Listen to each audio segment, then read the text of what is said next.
राजकोट किल्ल्यावरती बसवलेला शिवाजी महाराजांचा पुतळा वादळ वाऱ्यामुळे पडलाय, कसं बघतात या ठिकाणी?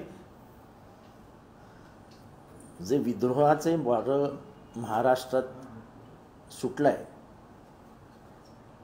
जोरात वाहतंय,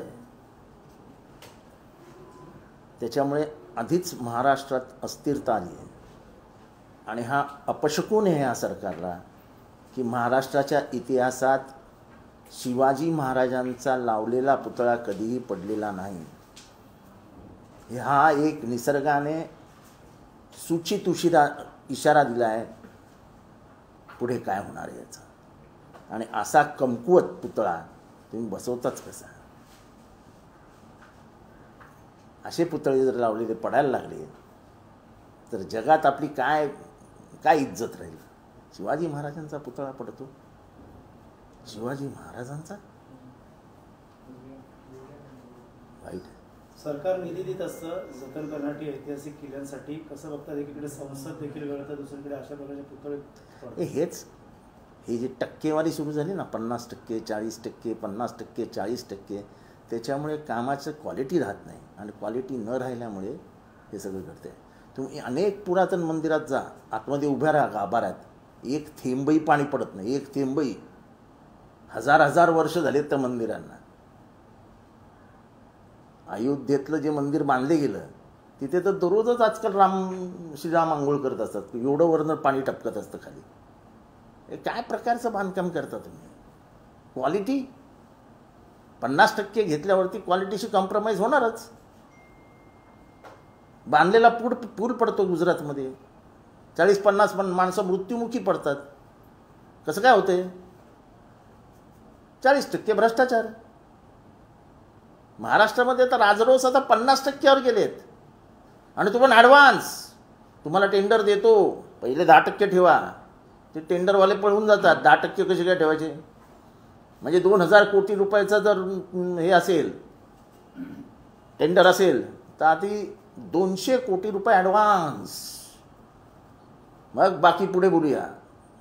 असं राज्य सरकार कधीच चाललं नव्हतं. आणि माझ्या अंताने त्यांना कल्पना आली आहे की आपण शेवटच्या घटका मोजतो आहोत. सर, एक ऑडिओ क्लिप व्हायरल होते तुमच्या नावाने, कसं बघता या ठिकाणी? मी पण ऐकली. ही 5-6 वर्षापूर्वीची ऑडिओ क्लिप आहे. फिल्म इंडस्ट्रीतला एक मोठ्या माणसाला काही त्रास दिला जात होता, त्यासंबंधी तेव्हाच्या आमच्या पक्षातले ज्येष्ठ नेते, मी त्यांचं नावही ऑडिओ क्लिपमध्ये घेतलं आहे, त्यांनी त्यांच्याकडे तक्रार केली की पक्षाचा एक माणूस असा त्रास देतोय.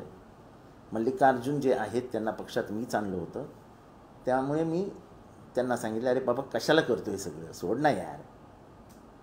कारण का त्याच्या मागचं बॅकग्राऊंड फार विचित्र होतं, ते मी ते सांगू इच्छित नाही. आता 5-6 वर्षापूर्वीची ऑडिओ क्लिप काढून चालवणार असाल तर अशा खूप ऑडिओ क्लिप मिळतील, खूप.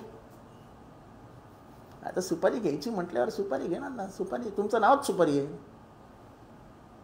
सुपारी ठाकरे. मला या असे ऑडिओ क्लिप वगैरे मीडिया ट्रायलला मी कधी घाबरलेलो ना, घाबरत पण नाही. तत्कालिक परिस्थिती काय होती हे कोणालाही माहीत नाही आहे. मग जर एवढंच होतं आणि एवढं सत्याची बाजू होती तर पोलिसांनी केस का नाही रजिस्टर केली? ते एवढ्या वेळा पोलीस स्टेशनला गेले, बॉम्बे क्राईममध्ये गेले, ठाणा क्राईममध्ये गेले, नवी मुंबई क्राईममध्ये गेले, ती पोरगी सगळीकडे गेली, माझी तक्रार घ्या, माझा छळ झाला आहे, माझा लैंगिक छळ झाला आहे. पोलिसांनी एकही तक्रार का नाही नोंदवून घेतली? काहीतरी बॅकग्राऊंड असेल ना त्याला. ज्याच्याबरोबर हे झालं होतं त्याचंही नाव मला घ्यायचं नाही आहे, पण फिल्म इंडस्ट्रीमध्ये आहे टी सिरीज नाव ऐकलं का? टी सिरीज, त्याच्या मालकाबरोबर केलं जात होतं ब्लॅकमेलिंग. काय वाटतं बदलापूर प्रकरण छे बदलापूर प्रकरणातनं ह्यांना पळ काढता येणार नाही. आणि माझी ऑडिओ क्लिप चालवून ते जर म्हणत असतील बदलापूर फिरवू तर आज एक्सपोज झाले ना. 4-5-6 वर्षापूर्वीची ऑडिओ क्लिप, त्याच्यामध्ये कोणीतरी ब्लॅकमेलिंग करतंय. तो माणूस आमच्या म्हणजे आता ती पलीकडे असलेल्या ज्येष्ठ नेत्याकडे जातो, तो ज्येष्ठ नेता मला फोन करतो की बाबा हे थांबव, मी थांबवण्यासाठी प्रयत्न करतो. मी पैशाची ऑफर दिली का? मी माझ्या भाषेत त्याला सांगितलं की करू नको, कशाला करतो रे. आता ही ऑडिओ आणि व्हिडिओ काय होणार आहे. माझ्या आता काल काय गुन्हा घडला असता तर ठीक आहे, चालवली असती तर थोडासा मी बैचैन झालो असतो. हे झालं, आता गेलं, डोक्यावरनं पाणी गेलं.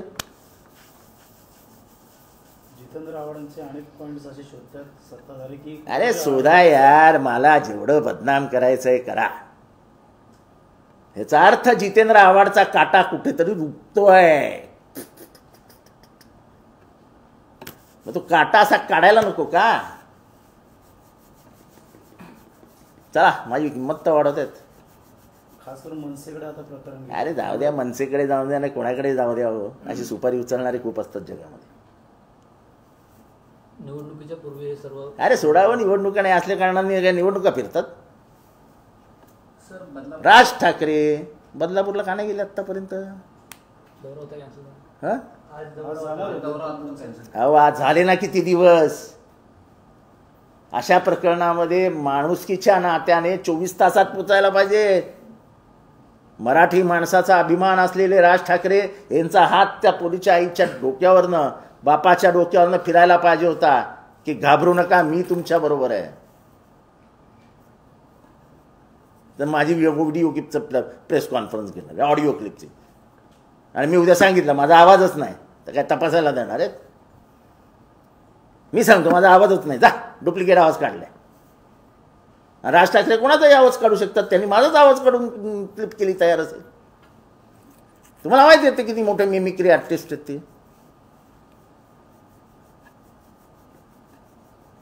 वामन म्हात्रेने देखील पत्रकारांना थेट एक प्रकारचा मला वाईट वाटतं. पोलीस कुठेतरी कमजोर पडतं का ठाणे? नाही, असं ठाणा पोलिसांना दोष देऊ नका.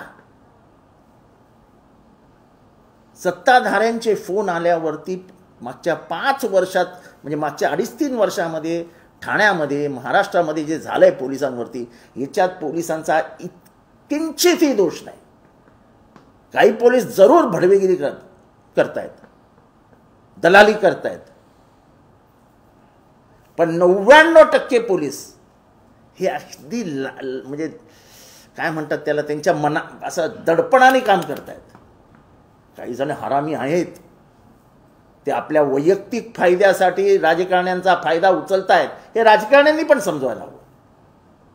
अरे बिचारा, मी आत्ता पोलीस ह्याला गेलेलो कमिशनर ऑफिसमध्ये, एका पोलिसाच्या चेहऱ्यावर हास्य नाही.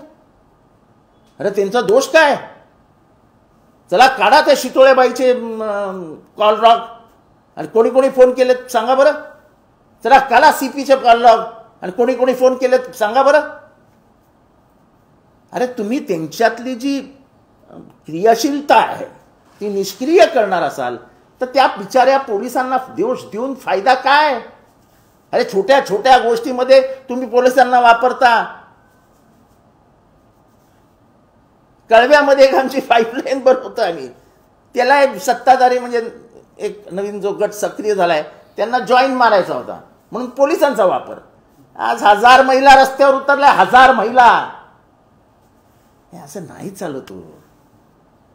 पोलीस हे रक्षणासाठी आहेत, तुमच्या रक्षणासाठी नाही. समाजात काही घडणार नाही त्याच्यासाठी आहेत. मी पोलिसांना अजिबात दोष देत नाही. सध्याची सरकारची कार्यकुशलता ज्या पद्धतीची आहे त्या पद्धतीत कायद्याची बूज राहिलेली नाही, आणि त्याला कारण सत्ताधारी आहेत. पोलिसांना दोष देऊ नका. हे सत्ताधारींचे चमचे जे काय आहेत ना पोलीस दलामध्ये, ठाण्यामध्ये पण 2-4 आहेत. मी कधीतरी निवडणुका जाहीर झाल्यावर त्यांची नावं पण घेईन. यांनी खरं बदनाम करून टाकलं.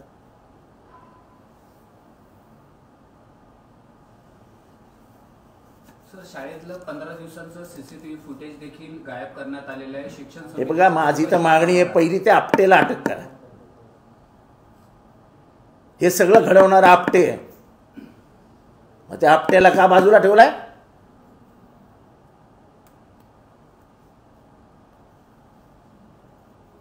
ह्याच्या मागचा करता करविता आपटे. टीचर्स नाही आहेत, प्रिन्सिपल्स नाही आहेत. केस करायची की नाही हे कोण ठरवतं? ट्रस्टी ना.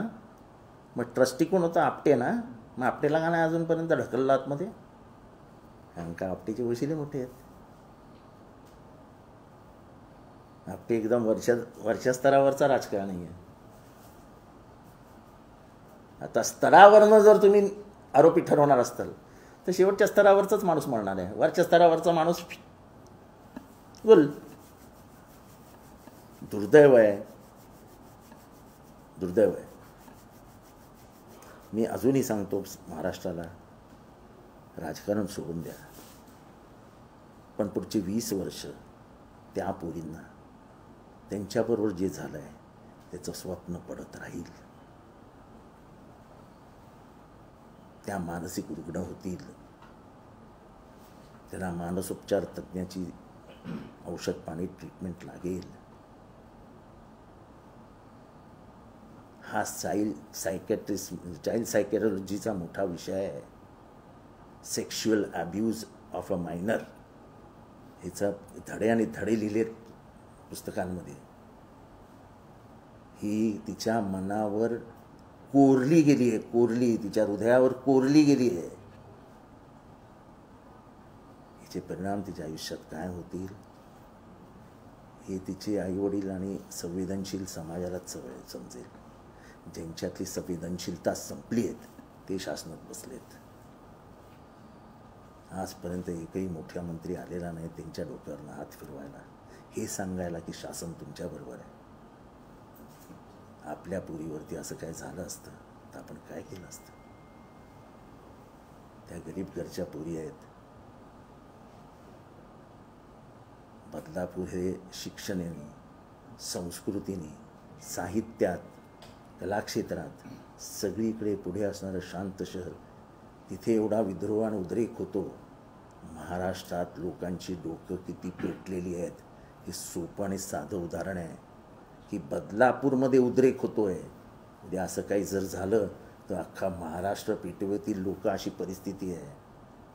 सरकार फार गांभीर्याने मला घेताना दिसत नाही आहे. मला महाराष्ट्रात प्रचंड मोठा धोका दिसतोय की लोक कायदा आणि सुव्यवस्था स्वतःच्या हातात घेऊन टाकतील. महाविकास आघाडीच्या वेळेस संजय राठोड यांचा राजीनामा घेतला होता, मात्र रस्त्यावरती उतरलेले नागरिक अजून राजीनामा मागतात. राजीनामा घेतला जात नाही. कोणाचा? गृह खाता असेल तर कोणाचा राजीनामा वगैरे घेण्यासाठी सरकार बनलेलंच नाही आहे. संभाजीनगरमध्ये पुन्हा भाजप आणि ठाकरे गटाचा राडा पाहायला मिळाला. ठाण्यात देखील कुठेतरी उद्धव ठाकरेंना अडवण्याचा प्रयत्न केला होता, नारळ विरकवले होते. या ठिकाणी देखील मोठा राडा पाहायला मिळाला. हे असे राडे तर पुढच्या इलेक्शन संपेस तर होतच राहतील. अस्थिरता जेव्हा शासनालाच पसरवायची असते, जेव्हा शासनालाच समाज अस्थिर करायचा असतो, तेव्हा ते फार सोपं आहे. पोलीस तुमचे, काठ्या तुमच्या, सगळं तुमचं. मग काय होणार आहे? दुसरं हेच होणार आहे. आदित्यला जाब विचारत होता. दिशा साले जुनं प्रकरण पुन्हा कोण? भाजपकडनं, त्यामुळे तो राडा पाहायला मिळाला. ठीक आहे ना. आता काही करून राफडी करायची, मारामाऱ्या करायच्या, हे असे फोटो व्हिडिओ फिरवायचे, हे आता सुरू होईल.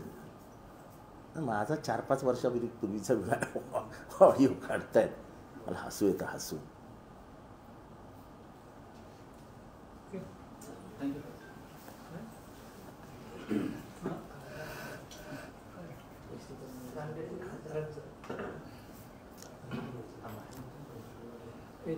नांदेडचे खासदार वसंत चव्हाण हे माझे बरोबर 2002ला आमदार होते.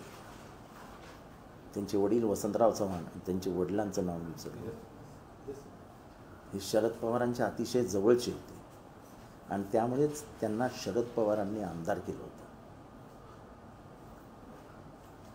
माझ्या अंदाजाने त्यांच्या वडिलांचं नाव बळवंतराव.